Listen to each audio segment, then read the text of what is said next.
सभी की इच्छा पूर्ण नहीं होती, या यूं कहें अधिकतर की इच्छा पूर्ण होती ही नहीं। और क्यों नहीं होती? इसलिए नहीं होती क्योंकि हमारी शुरुआत ही खराब है, हमारी शुरुआत ही खराब है। और शुरुआत इसलिए खराब है कि हम अक्सर वैवाहिक संबंध वहां बनाते हैं अनजान जगह पर जाकर, दूर दराज जाकर, क्योंकि आस पड़ोस में तो हमारी स्थिति खराब, हमारे बारे में सब जानते हैं। दूर दराज में जाकर रिश्ता करेंगे और फिर क्या करेंगे? उसमें कोई मेहनत नहीं करने देंगे, सीधे चुपी से पार्टी ना करते, कोई आपकी पोल ना खोलते, बल्कि चुपके सारा काम, लड़की भी बाहर दिखा दो, लड़का भी बाहर दिखा दो, बाहर कर पाते सब काम करो, चुप छिपाते करते। क्योंकि आप ये नहीं समझ पाते कि जिस रिश्ते की शुरुआत आप करने जा रहे हैं, उस रिश्ते के शुरुआत में थर्ड पर्सन अगर कोई चुगली कर भी देता है और वो सामने वाला परिवार बिना इंक्वायरी करे, बिना जांच पड़ताल करे और आप पर एक तरफा आरोप लगा देता है, वो शादी की बात यही करेगा नहीं करेगा, इस बात की क्या गारंटी?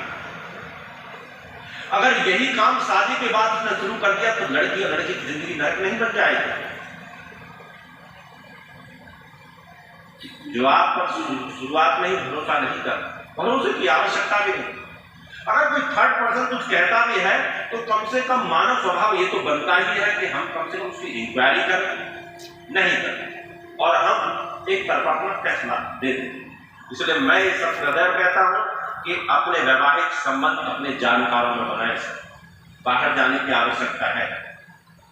और जानकारी में या फिर पुरानी रिश्तेदारी जो होती है, जो लगभग खत्म हो चुकी होती है, या फिर उन जगह अपने रिश्ते बनाए, क्योंकि इन जगह रिश्ते बनाने से दो बातें होती हैं। पहली बात, उन परिवारों को आप पहले से ही जानते हैं, उनका व्यवहार, बोलचाल का तरीका, सबका, जैसे आप सब लोग हैं, आप लोग एक दूसरे को जानते हैं, भली भांति जानते हैं।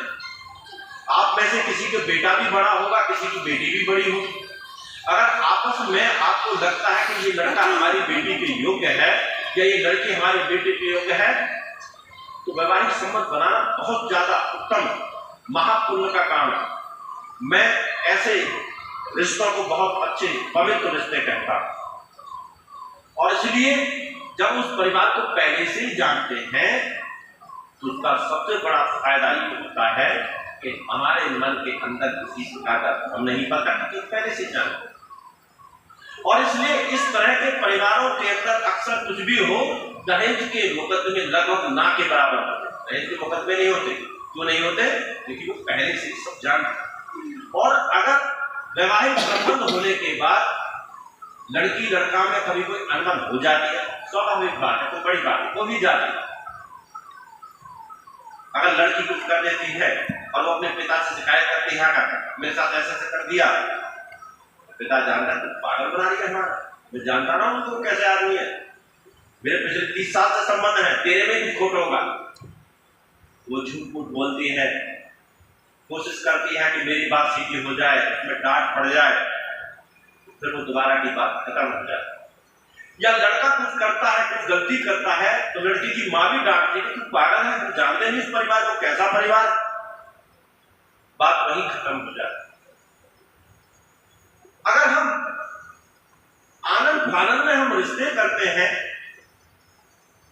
दूर दराज में हम रिश्ते करते हैं जिनको हम बिल्कुल नहीं जानते, और सच मानो, सच देखो कि जब शादी विवाह होते हैं ज्यादा से ज्यादा 3-4 मुलाकात होती हैं, और आप सब जानते हैं कि जब 3-4 बार मुलाकात होती है, हर कोई व्यक्ति अपनी बेस्ट परफॉर्मेंस ही देता है।